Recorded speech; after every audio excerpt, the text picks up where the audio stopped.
Hi, class. My name is Jansen Reyes. I'm going to go over some emergency procedures and a scenario of a pilot flying a Cessna 172, a student pilot.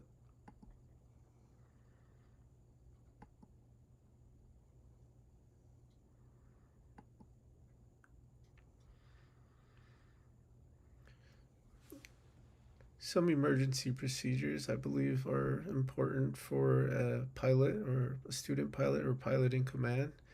Um, the overall authority and responsibility of a pilot in an airplane, and to know that the pilot is overall in charge and has the authority of the airplane and what he's going to do in the airplane, uh, and the knowledge to know that the pilot can request and has the ability, the responsibility to communicate and request assistance when needed in a distress or urgent situation. Some of the emergency services that are available to a pilot are radar services provided by ATC and navigation, and also transponder services, which when you squawk 7700, your squawk appears on the radar and it gives a ATC a distress signal, and that way they know that your aircraft or something in your aircraft is happening.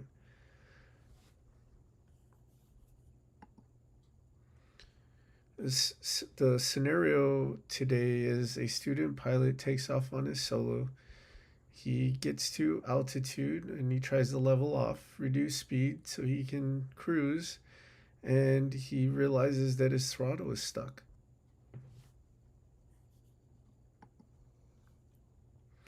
So the student pilot may encounter some psychological hazards. One of them may be the reluctance to accept the situation that's happening in front of him. That could potentially prevent him from making a good decision. I think that this is important to know for a pilot to understand that there is psychological hazards as humans that could affect us in these situations. That way we can better understand them and work through them in a situation if they do become apparent. Another psychological hazard, is fear or potential realizing that you could get hurt and you don't want to do something that could potentially hurt you, or the idea or the feeling that you don't want to hurt or break the airplane in the process of what you may potentially have to do. These could potentially show face in a situation, and I feel that they're important for a pilot to understand. That way, they can better work through them and make good decisions. So, in the process and determining what's happening in this scenario, are three different landings as stated in the airplane flying handbook. And the first one is the forced landing, where basically a forced landing is you don't have the ability to continue flight and the plane is going down or you just have to land. There's the airplane's on fire and you have to get down as quickly as possible. The second one is a precautionary landing. A precautionary landing could be anything from maintenance malfunction or the airplane showing symptoms of something happening that could potentially lead to a forced landing. And the last landing is ditching, which could be forced or it could be precautionary, but you would be making a landing in water. I feel like discussing those landings can easily move us to risk management and the risk management process in this scenario that we are looking at the moment. There are some things that we should go or have in mind when we're making these decisions and what we're going to do. And they revolve around making risk management type decisions. So Accepting no unnecessary risk. So, unnecessary risk would be in this scenario or in general is not making a decision and that could be risky and potentially staying the course of what's happening at that moment and it being catastrophic. So that I feel would be unnecessary risk.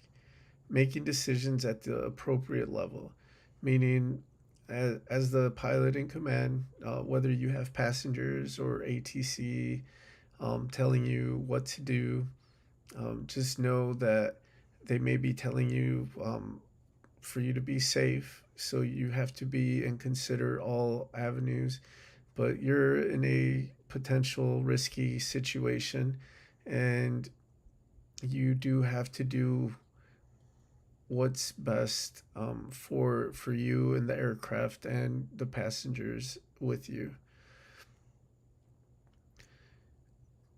Something to keep in mind is to make sure that when you do accept risk, you accept it understanding that the benefits outweigh the danger of the risk that you are accepting.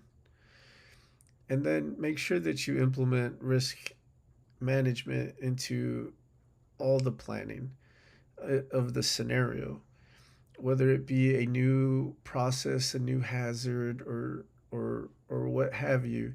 Just make sure that you implement that in the process.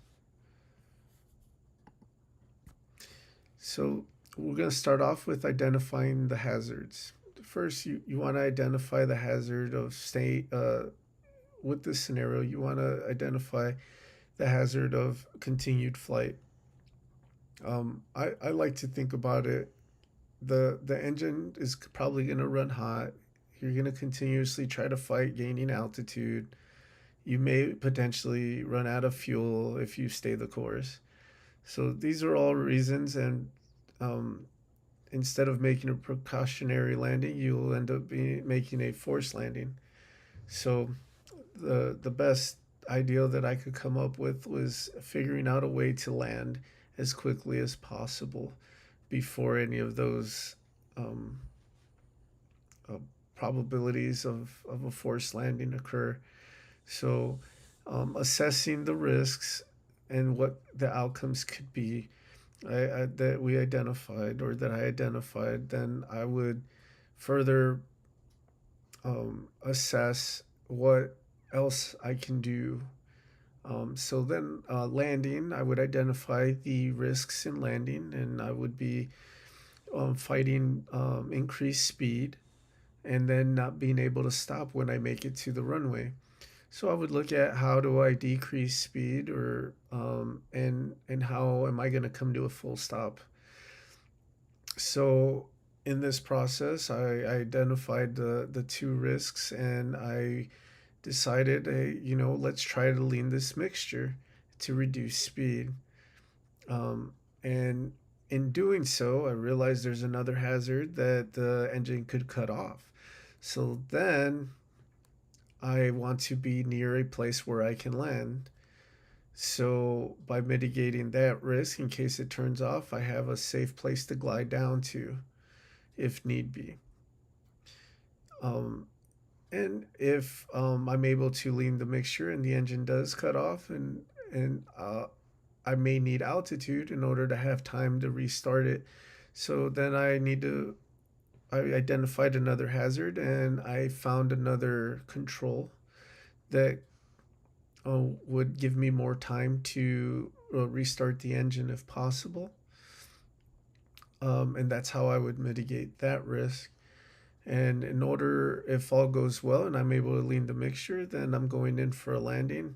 I would, uh, I was able to lean the mixture and the engine didn't cut off, then I would be fighting speed.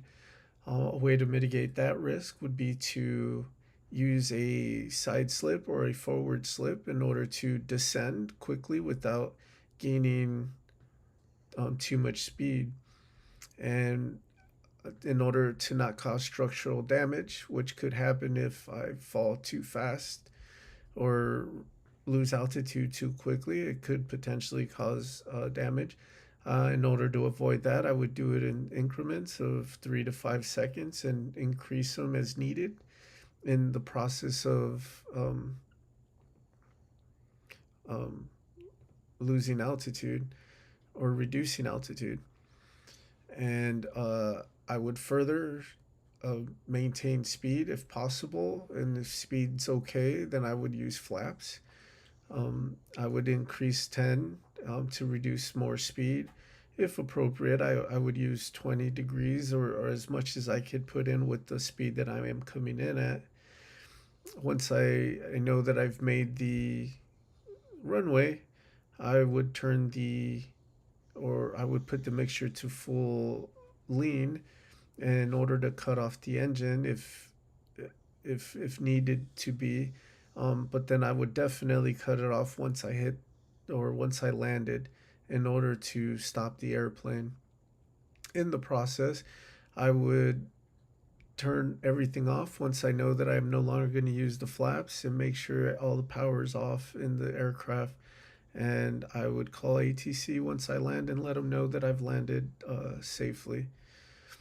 And in this process, using the risk management process here, you could see that I identified hazards throughout the scenario.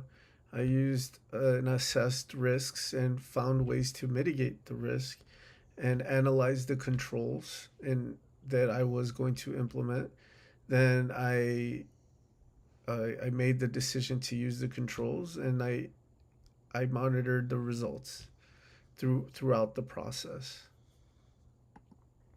So as a student pilot, the student pilot's actions, uh, remain calm, anticipate or accept the situation that we learned in the psychological hazards, accept it, make a plan of action, then squawk 7700, um, contact ATC and let them know our intentions.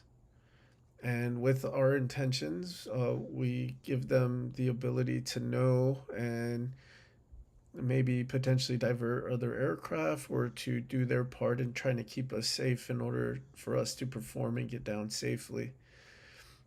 Some of the reasons within this scenario required risk and flying there potentially there's risks in flying, so we always want to be cognizant of it and taking risks and to make sure that if we do take on risks that the benefits outweigh the risk.